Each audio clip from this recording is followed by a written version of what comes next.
আমাকে ধরো, আমাকে ধরো। এবার কি খেলা যায় রে? এই চল এবার হ্যাঁ হ্যাঁ ক্রিকেট চল খেলি। খেলি, হ্যাঁ হ্যাঁ চল খেলি। না না, আমি ক্রিকেট খেলবো না। বাচ্চারা, সন্ধ্যা তো প্রায় হতে চললো। এবার চলো বাসায় যাই। তোমাদের মারা তো তোমাদের জন্য চিন্তা করবে। না না দাদু, আমরা আরো খেলতে চাই। আচ্ছা ঠিক আছে, তোমরা যদি এখন আমার সাথে বাসায় চলো, তাহলে আমি তোমাদের একটা মজার গল্প শোনাবো। না না দাদু, এসব গল্প আমাদের ভালো লাগে না।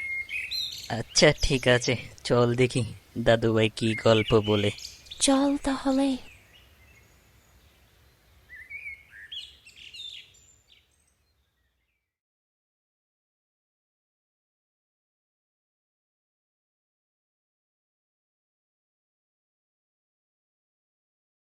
দাদু ভাইয়েরা, আজকে আমি তোমাদের যে গল্পটি বলতে যাচ্ছি তা আমার সাথে ঘটে যাওয়া এক স্মরণীয় ঘটনা।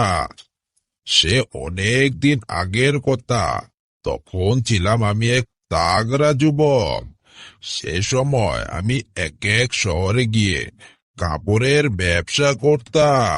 এমনি ভাবে একদিন দুপুরবেলা খাওয়া দাওয়া শেষ করে আমি কাপড় বিক্রি করার জন্য এক শহরের উদ্দেশ্যে ঘর থেকে বেরিয়ে পড়ি।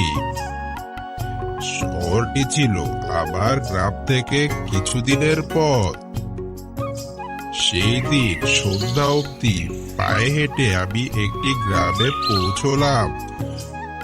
ভাবলাম যে আজকে রাতে এই গ্রামে কারো কাছে সাহায্য চেয়ে একটি থাকার ব্যবস্থা করে এখানে রাতটি কাটিয়ে কালকে বাকি পথ অতিক্রম করব। যা ভাবা তাই কাজ। কিছুক্ষণ খুঁজতে খুঁজতে একজন বৃদ্ধ লোকের দেখা পেলাম। আমি বৃদ্ধ লোকটিকে জিজ্ঞেস করলাম, চাচা, আমি অনেক দূর থেকে ব্যবসার লেগে আইছি। আমার গন্তব্য আর কিছু গ্রাম পরে নবাবপুর।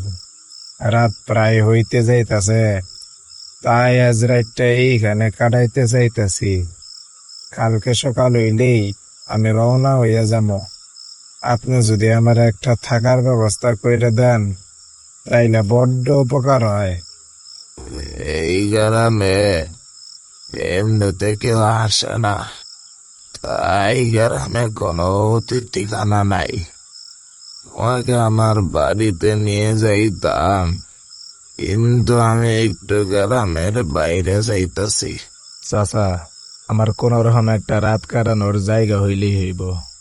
আপনি যদি দেখতেন।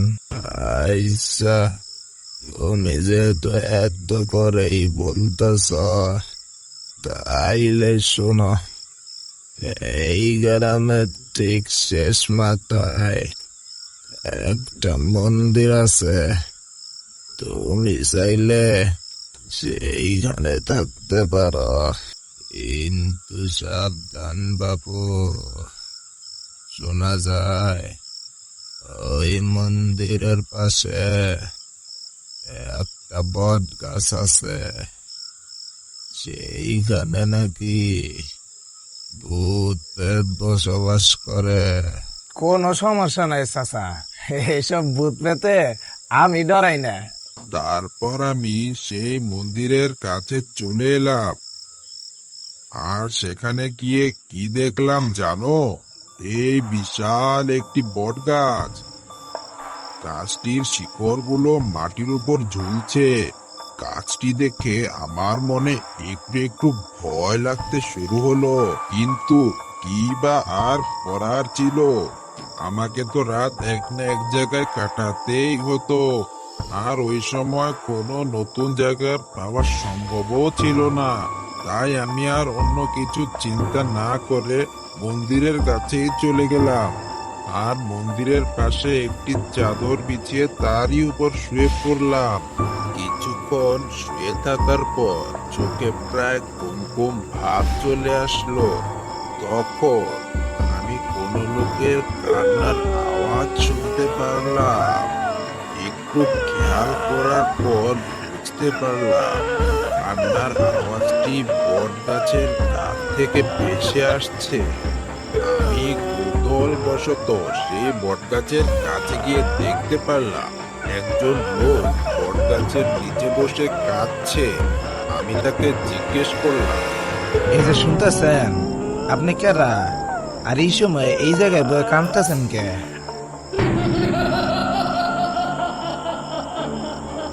তুমি কি আমায় ভয় পাও না? তোমার এত সাহস? ভয় তো পাই, কিন্তু পালালেই বা কি লাভ? এই প্রথমবার কাউকে দেখলাম যে নাকি আমাকে দেখেও ভয় পায় না। না হলে তো যে আমাকে দেখে সে ভয়ে পালিয়ে যায়। মা, তুমি তো দারুণ সাহস দেখছি। তুমি কি আমার কোনো ক্ষতি করবা? না, আমি কারো ক্ষতি করি না। আমিও এক সময় তোদের মতো মানুষ ছিলাম। অত 300 বছর ধরে আমি এখানে বন্দি। কে? তোমার লগে কি হয়েছিল? আমার নাম ছিল জমিদার সিংহ রয়। আমি আমার প্রজাদের অনেক অত্যাচার করতাম।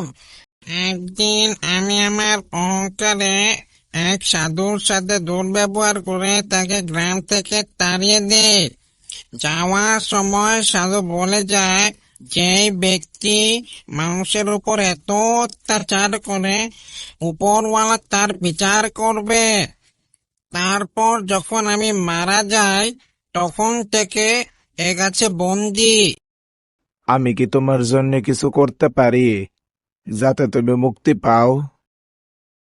যদি গ্রামবাসীরা আমাকে মুক্তি দেয় তাহলে আমি মুক্তি পাবো।